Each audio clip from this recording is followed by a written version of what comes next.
Ah, well, we're cooked. Like, I'll just put it as simply as that. We are cooked. Alright. And I already had a sense of this after the last chapter, but actually seeing this happen, like, what the hell did I just read? This is just insane. Like, bro, Evo just pulled up and bro just started aura farming on literally everyone. Even Zoro and Sanji. Like, rip Gerd's fingers, rip Stanson's leg, they're just gone. And then whatever the hell Omen is, like, bro, what? Bro, like, not only just like went after all the giants, bro, even like noted Zoro and Sanji. Like, bro, we're cooked. We're cooked. What the hell are they gonna do about this monstrosity? Like, holy hell. Like, what the hell is Omen? Like, what? Nah, genuinely. I don't even like have words to describe this. Like, the hell? We're genuinely cooked. Uh, I don't even like. This is literally gonna be a Saba Audi 2.0. It has the exact same energy as like Kizaru, like pulling up and then just like no diffing literally everyone there. Like, bro, like not even the giants can do anything, bro. Just like no diff them, and even Zoro, bro, just like try to do a what was it like purgatory onigiri, and just got blocked. Just simply got blocked by the tail and literally just got finger flicked away like a fly. Like, that's Zoro. That's Zoro.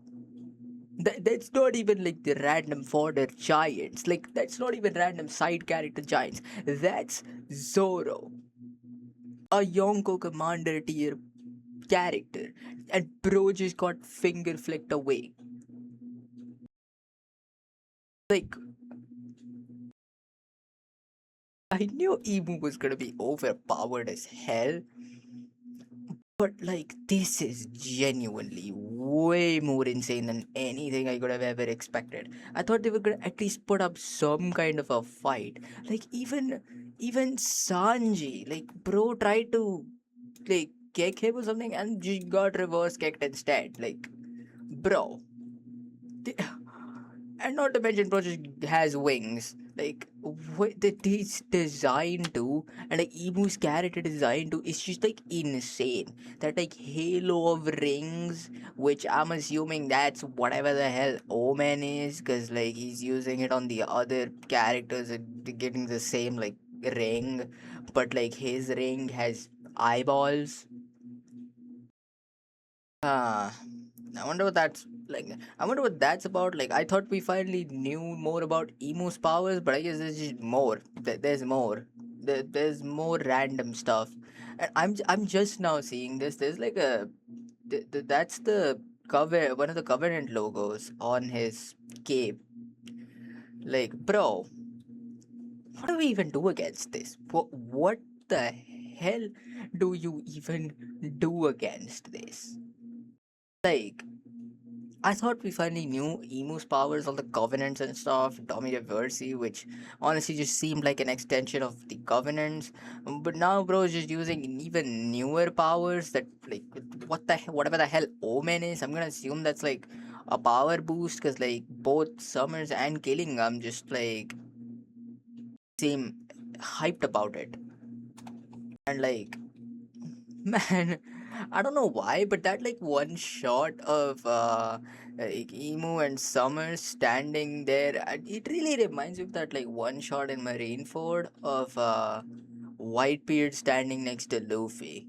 Maybe it's just like the size difference and the big spear thing, but like yeah, that shot reminds me of Whitebeard standing next to Luffy back in Marineford. It's like a neat parallel too, and like even his speed, like even his speed too. Like bro, speed blitzed.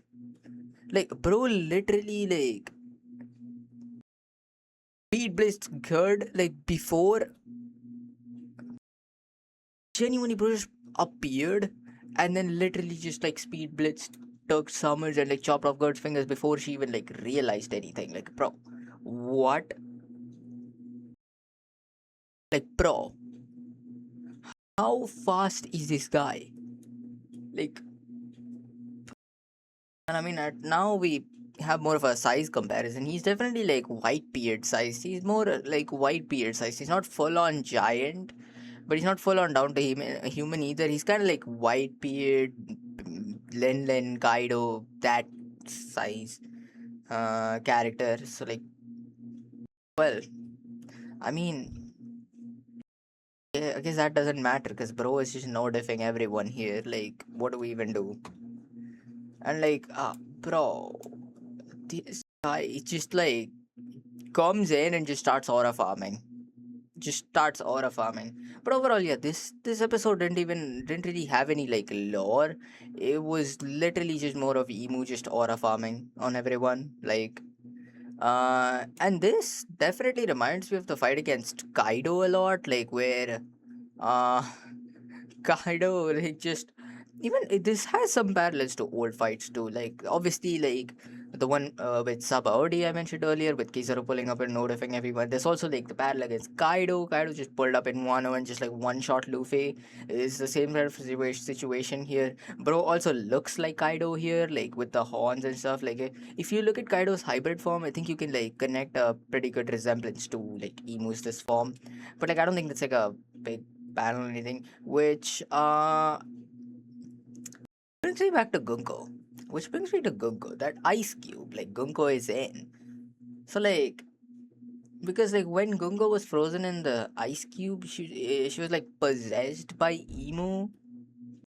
Like is like the real Emu or I mean, actually, we still don't know if that even is the real emu or emu just like possessing the body of someone else. Because I've seen theories floating around that it's maybe the original sun god Nika's body, or maybe something else, some other like, maybe it is actually emu's body or not. Whatever it is, like if he frees like Gunka from that ice cube, is there just now two emus that we have to deal with? Like, how is that gonna work?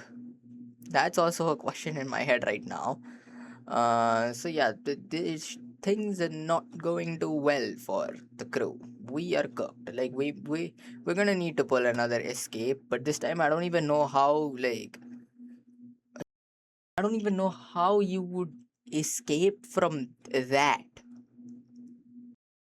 This also reminds me of another like parallel. Back coming back to the parallels, like also reminds me of NL. NL like which is actually too there is so many similarities to Skypia and stuff. Like there's so many similarities to NL here. Like him just like completely notifying everyone, like Zoro, Sanji, Giants. That's literally what NL did. Luffy just happened to be the one person immune to his powers, which uh I'm assuming that's how it's gonna play out. Luffy in Gear 5 is gonna be able to like resist Emo. At this point, like dude, Gear 5 Luffy and Loki are like the only people I can even think of that can put up a fight against this. There's also Shanks, wonder what he's doing. Surely like he senses this haki. He has some kind of like he has some kind of surely like he senses this hockey, right? Because if this is some insane hockey, like Gaban said, he didn't even like feel this hockey in God Valley. It's gotta be like a hockey signature you'd feel from pretty far away. Like you'd feel this hockey signature from like really far away if it's really that strong. Unless I'm just misunderstanding hockey, which I don't think I am because it's been a thing for like years. But at the same time, like yeah, I wonder if we are going to get a Shanks pull up. Like I wonder if it's gonna be a Marineford type situation where like Luffy and everyone just gets completely cooked by Emu and like they're all just like knocked unconscious and like Shanks pulls up and somehow stops it. Because like Shanks has been recently definitely shown to be a lot stronger than the other Yonkos. Like even among like the Yonko tier, like Shanks is definitely like stronger than like Kaido and Lennon, 1000%. So like Shanks knows about Emo too, right? From his like God's Night days. So maybe he has like more of an insight on Emu's powers and what he is. Maybe he knows what an omen is. So like Shanks pulling up could really help us. There's also the Revolutionary Army, which I mean they're moving now because as they said, they'll start moving once the God's Knights are on the move, and that they did. Like, which I'm still gonna be assuming that whoever like caused whatever chaos in the Marijwa is also part of the Revolutionary Army. Like, there's obviously the whole food shortage thing that they're doing, but like I feel like there's also we also need to address the thing with the whatever happened in Marishwa, like Oda is like still hiding it, and I don't really see a reason to. I can't really find a reason why Oda could like just be hiding that information from us because like it just seems like something. I don't know. It's just like it's more of just like a hunch type thing. I don't really have like a concrete like. I don't know. Basically, I don't even know what I'm trying to say. This is the simplest explanation. Like I get the feeling that this is not really something like I mean I don't really yeah, as I was saying again, yeah, I think I found a way to properly phrase it. I don't really understand why Oda would be hiding the information, the details about like whatever's happening on Marishwa for us, and because I can't think of a reason why Oda would be hiding. It's gotta be something major that has something to do with a character that hasn't been revealed yet. Like maybe something to do with Dragon's devil fruit, like if he does have a devil fruit. And all that stuff. Like maybe Dragon is actively getting involved and Oda just wants to save that for later. There's plenty of reasons. There's plenty of reasons. Probably if you really think hard enough you could probably like find plenty of reasons, but like I'm recording this like right after reading the chapter, so I don't like I'm not really like completely like gotten all my thoughts, which is how I want this to be. Like I just want this to be kind of like a review thing, not really a thought out scripted like analysis on anything. I just kind of want to share my thoughts on it at the moment. Like that's why I like stuttering a lot, like because I don't have a script for this. So like yeah, definitely, and there's also the matter of Chopper just being able to negate Domireverse. Like, where are we gonna when are we gonna address that? So like, I wonder what Chopper's role is in this fight, in this specific fight. Like, or is Chopper gonna be one of the people who can actually stand up to Emo? Like, that sounds ridiculous, but like, I mean, I've definitely seen a lot of theories circulating around about Chopper's devil fruit too. Now, I don't really know like what to believe because like there's a lot of theories about Chopper's devil fruit.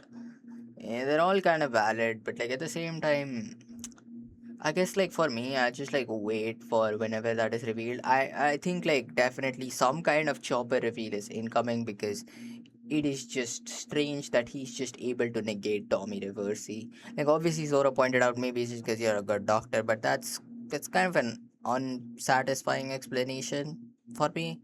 But at the same time it's a totally Oda thing to do. So like I can't even be mad about that. It's literally that's literally it. Like can't even be mad about that because that is something 1000% it's such an Oda thing to do. And like the Giants are basically going to be useless in this fight. That's for sure. As is basically most of the Straw Hats, which b- let's talk about the Straw Hats because I mean, yeah, this is I think the first like One Piece manga video I'm making, so probably going to be longer than the others because like I'm not just talking about this chapter. I'm also going to be talking about previous chapters. Let's talk about the Straw Hats. Like at this point, man, we're a Yonko crew. Like, and it's genuinely hard to believe it, with that this is a Yonko crew. Literally a Yonko crew of 10 people, and only 4 of them even know how to use haki. Like, the others don't even have basic haki. The most surprising one is Robin, who has been with the Revolutionary Army for 2 years and still somehow doesn't have haki, like any haki whatsoever, which is genuinely just surprising. Like, I think it's finally time the Straw Hats get more of a power up here, because like, otherwise, like, how the hell are they even gonna go up against this? Like, even Zoro just got finger flicked away. Like, even Zoro is having such. Even Zoro and Sanji failed to really do any real damage to Emu. And I mean, you can, like, in the shot where he does do the onigiri, like, you can see like the weird flamey thing coming out of his sword. So he did use his conqueror's haki there. So like, it wasn't like he was holding back either. Emu still just straight up like blocked it like it was nothing. He didn't even like struggle to block it. He just like, oh yeah, eh, and boom. Like, but that's what he did. That's what he did. And like, this also, like, again, the mystery of whatever Omen is. Again, I'm just gonna assume it's like it's like the uh, it's like a power boost. Maybe it gives them extra powers. Maybe it just makes them even more immortal. Which I don't even I don't even know what more immortal than what they are already would even mean. Maybe they're just completely invincible or something. Like, they literally physically cannot take damage. Earlier at least, like, they take damage and then they just regen from that damage. Now they just won't take any damage physically. That could be one angle to look at it. But yeah, this is definitely gonna be a power boost, but like, definitely gonna give them a power boost. But I feel like there's definitely something additional to that. It's not just like a simple power boost. And I mean, there's also like a major difference between like Emu's ring thing and like the one he gave to Saturn, not Saturn, Summers and Killingham. Because like Emu's ring has like all of those like eyeballs in it, and the other two don't. Maybe it's like a covenant thing where Emu has like a higher level of whatever this omen is. Like, but bros, and like, generally Emu's power is like, I thought like originally all that covenants and like Domi Reversi and stuff was Emu's power, but like, I mean, yeah, last chapter did reveal his powers as devil's fruit, devil fruits, whatever, depending on what translation you go in. But I feel like they all mean for one thing. They all basically can imply the same thing. I've seen a bunch of series floating around it. Like, I think it's more of just like, what I personally think is more of something like, it might be something like All for One from My Hero Academia, like, where he can just use like any devil fruit powers. He can create devil fruits. That's definitely a part of his powers, which definitely goes against Vegapunk's stuff, like where he said devil fruits are like created by desires and dreams. But at the same time, Vegapunk did say that it is just his theory. It's like he wasn't confirming that as a fact. That was just Vegapunk's theory on how devil fruits work. They could very well just be wrong because of Vegapunk not knowing about the existence of emo, right? Obviously, Vegapunk probably knew about Emu from the history stuff. Like, he knew that this person, but I don't think it's confirmed whether like Vegapunk knew that, yeah, this Emu person still exists and is in the top of the world. I doubt Vegapunk knew about that. So maybe there's that too. Like, so overall, this is just a cocked situation. This is just Sabody 2.0. Luffy needs a new power up. Like, Luffy definitely needs a power up. Same thing for the rest of the Straw Hats if they want to compete against this. Like, the Holy Knights were already difficult enough to go up against. Now we do have to deal with Emu. And like the Gorosei, like, back in Egghead, we literally could not beat them. Like, the Gorosei back in Egghead, who are basically still most likely weaker than Emu's physical body. Himself, like, are definitely weaker than Emu. And back in Egghead, we couldn't even defeat the Gorosei. We had to escape. And now I don't even know how you would escape that, because this dude can just teleport anywhere. Actually, I don't know. Actually, put a pin on that. We actually don't know the conditions for their teleportation. Like, can they teleport some anywhere? I mean, obviously they can't just teleport anywhere at any time. There's definitely gonna be conditions for the uh summoning ritual. Because like in Egghead, Saturn was the one who like summoned the other four. So like maybe one of them has to physically like, maybe like someone connected to Emu has to be physically present in the location that they want to teleport. In the case of Saturn, it was, in the case of like Egghead, the other goddess say were able to teleport there because Saturn, someone connected to Emu through all the covenants and stuff, was present at the location they were wanting to teleport. So maybe that would explain the pentagram on Elbaf, because they could teleport there because of Harald. Which I mean, they no one really teleported there. It's more of Emu kind of just like took over him and that. But like they most likely had the option to teleport there, and now Emu was able to teleport here because the gods knights were present here. That theory really makes, that I think is the most obvious like option, and like the option that makes the most sense with what Emu can do. Like, but at the same time,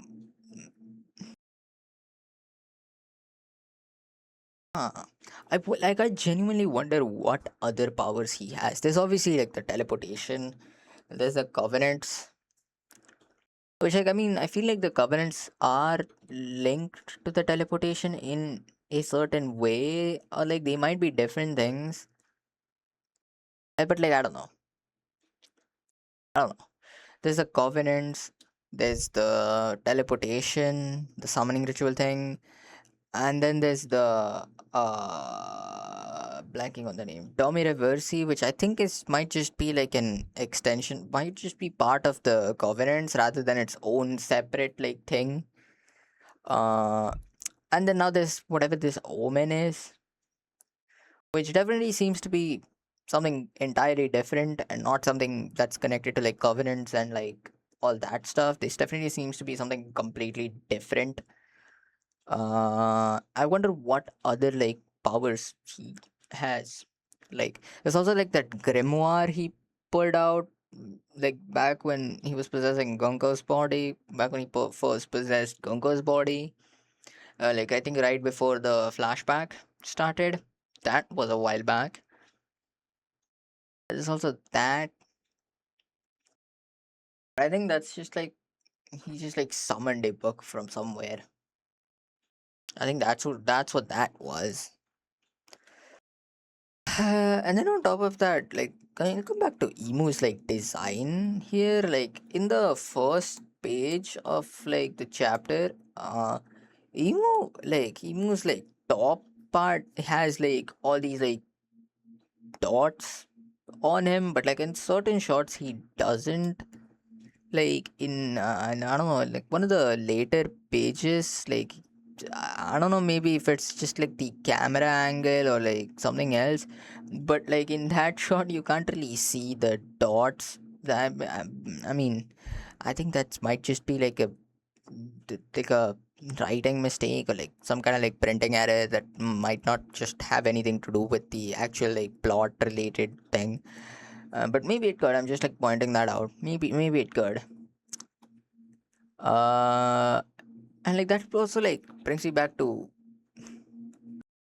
Emu's outfit. Like that looks strangely Elbafian, and also the way he's holding the spear. Like he's holding it like normally you'd hold a spear with the blade part facing up, but like he's holding it facing down, which Pro is holding it in reverse grip. Like, and that speed is genuinely weird as hell. Like, what is that like jagged art design? And like, there's also like the markings on his arm. Obviously, like I've seen the internet like parallel that to NL. There's also the skulls on his pants, like, damn. And the chapter title to Omen. And I mean, that makes sense. It's probably referring to the Omen ability he's using. It's most likely. There's also the time limit. There's also like the time limit. Emu's like 1000% just on some kind of time limit. He can't just like indefinitely stay here on Elbaf, which I'm kind of curious to learn more about that because I still don't really fully understand, and I don't think I'm supposed to fully understand. I don't think anyone is supposed to fully understand. This is something that's gonna be a mystery for at least a while. I wonder if we are even gonna get any kind of like any more like lore in this arc, or like or is just gonna like cliffhang us again. And we're gonna and like there's also the matter of like where we're going next, because like for the past few arcs, I mean the exception is Wano. Like the past few arcs, we've kind of midway through the arc, like at least by midway through the arc, we've kind of known where we're going next. I mean, but then at the same time, like, but then at the same time, we did have the whole like plan to Wano set up from like Punk Hazard. Like Punk Hazard, midway through Punk Hazard, we knew we were probably going to Dressrosa next, and midway through Dressrosa, half the crew set out to Zou, and we knew we were going there next. And Zou, halfway through Zou, we knew okay, we're going to Whole Cake next, and we already knew that once we're done with Whole Cake, we're coming to Wano. And then like even at Egghead, I think like midway through the arc we like found out that okay, next place is Elbaf. But like this is another one of those arcs. This is definitely one of those arcs where we just have no clue where we're going after this. And the arc definitely seems to be coming to an end because like we either just completely get let's be honest, we're not beating Emo. The Straw Hats are not beating Emo. That's just like it. I'm expecting like a Sabaudi like 2.0 type situation, basically just like a repeat of Sabaudi. I mean, the last panel is sick. The last panel is sick with like Loki just like towering above Emo, just like. And I'm excited to see like Loki and Luffy versus Emo now, like fully properly with the real Emo. Earlier they were just fighting Emu was possessing Gunko's body. Now they're actually fighting main Emu's body, which is something I'm really hyped to see. Because from my perspective, right now on Elbaf, these two are the only ones who can even put up any kind of fight against Emu. And after seeing him just like Zoro off, like I don't know, man. That scene is that panel, man. Dude, after seeing him like just finger flick Zoro away like a fly, I'm even starting to lose confidence that I don't think even Luffy can do much. I mean, it's like right now I think Luffy and Loki are the only two on Elbaf that can even like put up any of a fight. Like, but even then I'm not really too confident that they can beat him because that's a whole other deal. Like they are not beating Emo. Let's just get that straight. Ah, well, I guess I'll just have to wait till next week. At least there's no break next week. Well, I guess I'll just have to. I genuinely cannot wait for the anime to get here. Like I can't wait to see all this animated, especially because Elbaf has officially started animating now. As in, officially started in the anime now. I phrased that a little bit weirdly, but yeah, you know what I mean. But yeah, I don't think I have anything else to say, so I'm just gonna leave you all here. Bye.